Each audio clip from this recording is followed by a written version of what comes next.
This is the beginner's guide to Microsoft OneDrive for Mac. And why should you even care about OneDrive, especially as a Mac user? Well, one reason is that it gives you another way to store your documents and your files. So as a Mac user, you do have iCloud. And if you want to learn more about iCloud, please watch my video tutorial on iCloud. It'll give you everything you need to know to start using iCloud. And it's really good, but the free storage that you get in iCloud is quite limited. It's 5 gigabytes, which is not bad at all. But if you run out of storage, you're going to either have to pay Apple for additional storage or find another additional way to store your files.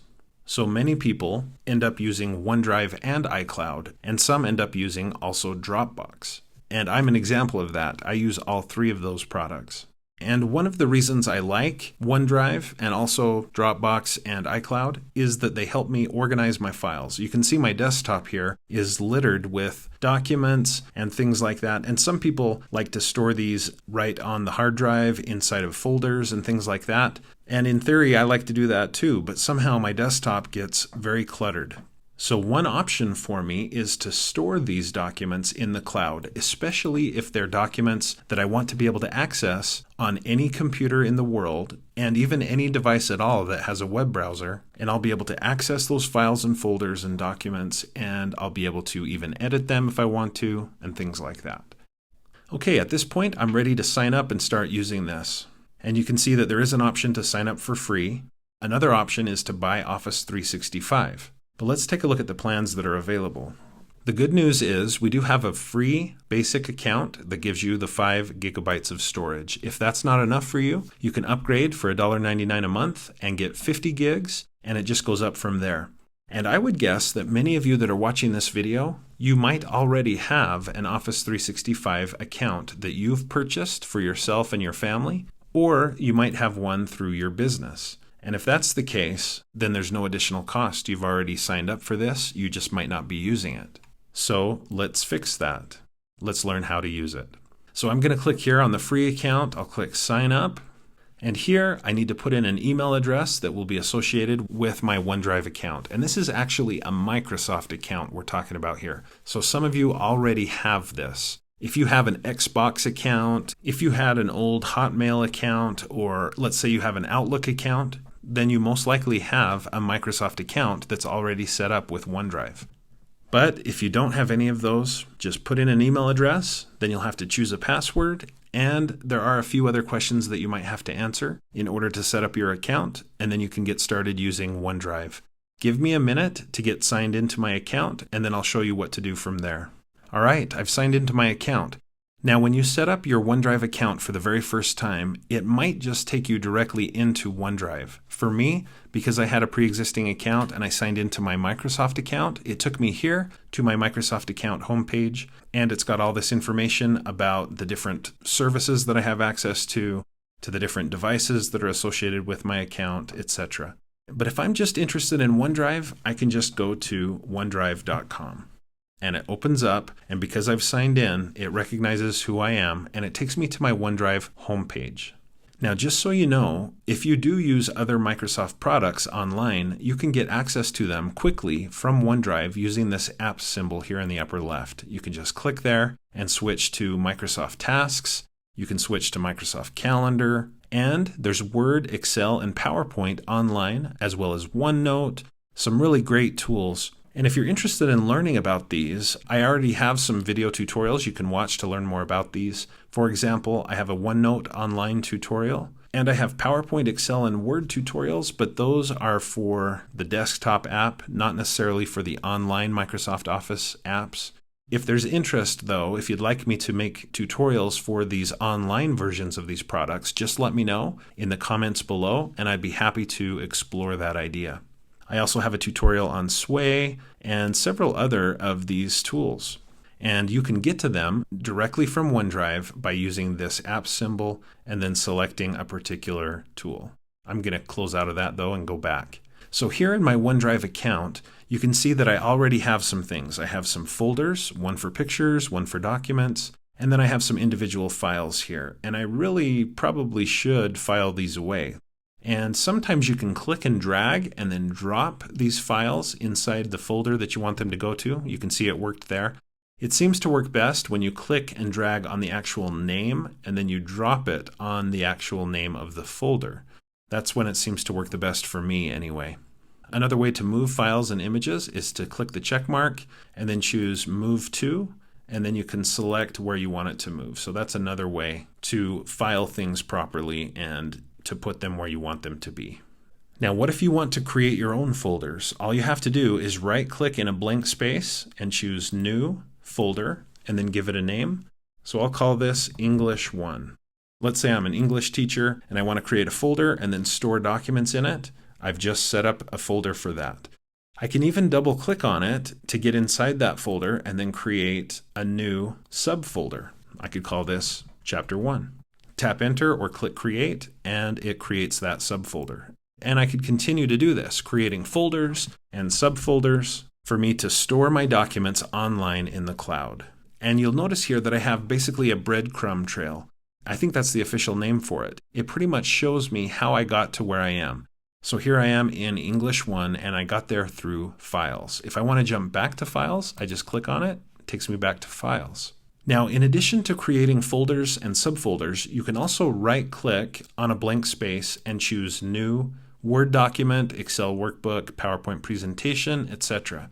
And it will create that document right here in OneDrive. So for example, if I click New Word Doc, it opens up the Microsoft Online Word program, and then I can type out my document, and it saves it, and I can name it, and it's saving this constantly online, and not just online, but specifically to this exact folder. You can see there it is. So that's how you can create new documents and folders in your OneDrive online storage. But what about documents that are already on your computer? They're taking up space on your computer.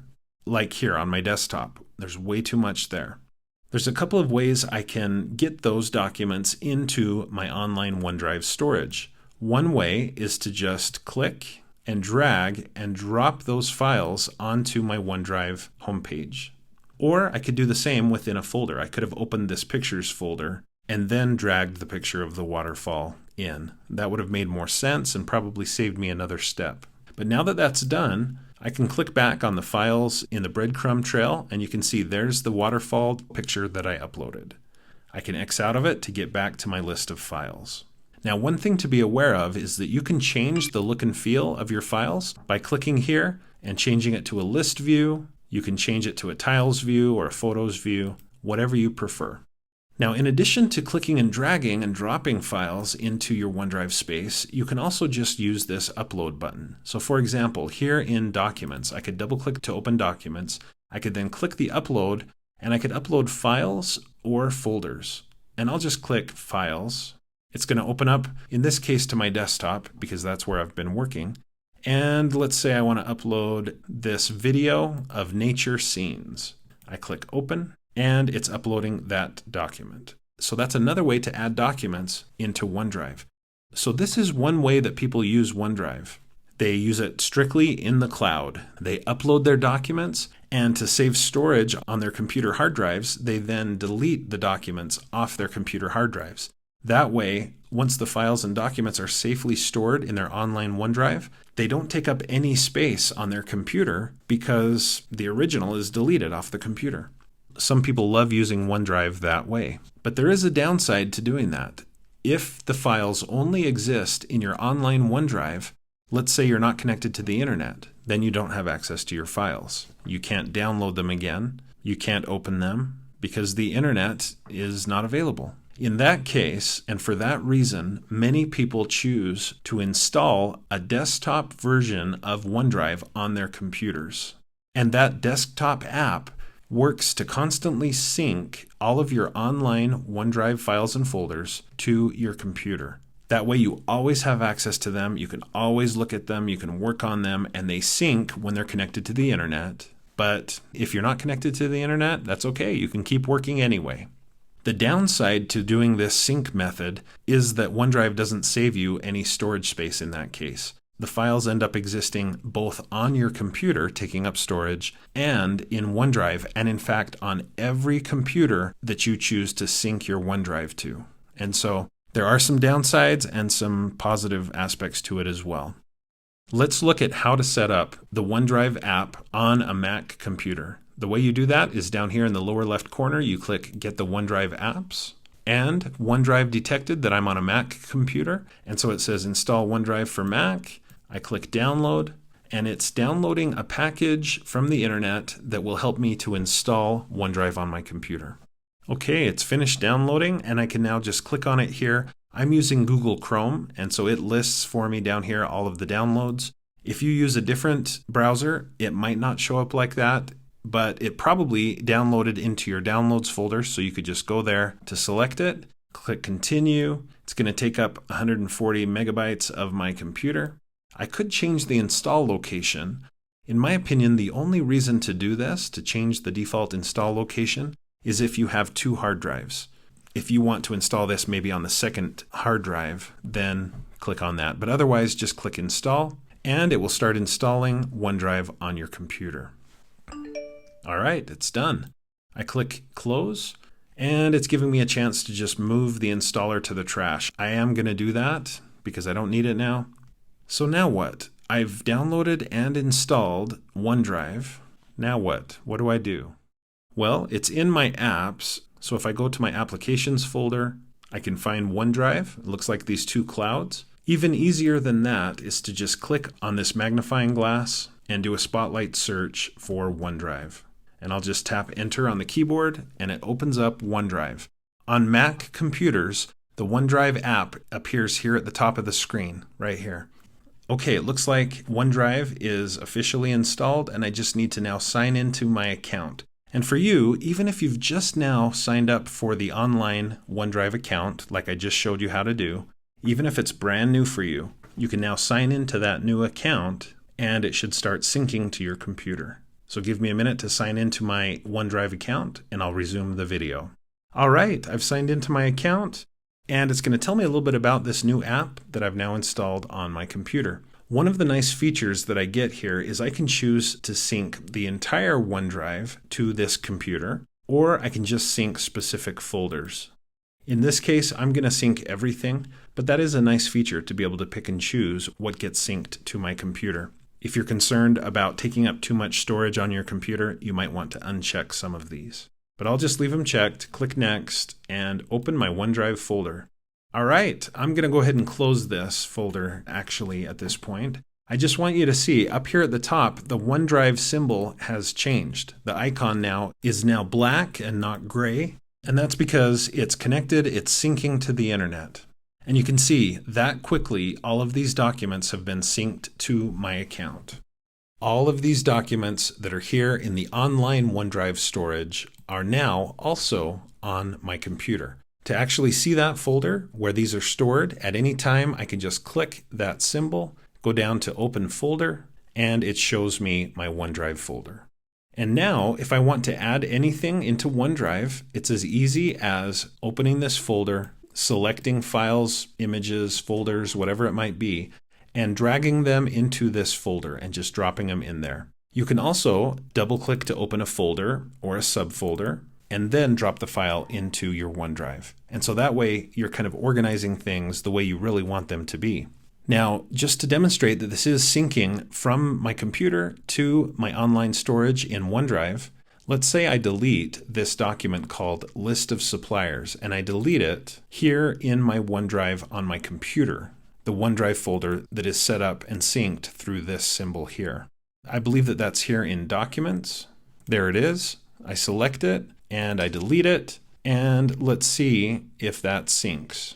And you'll notice after a couple of seconds, it did sync. It took that document out of my online storage. So that really is what you need to know to get started using Microsoft OneDrive for Mac.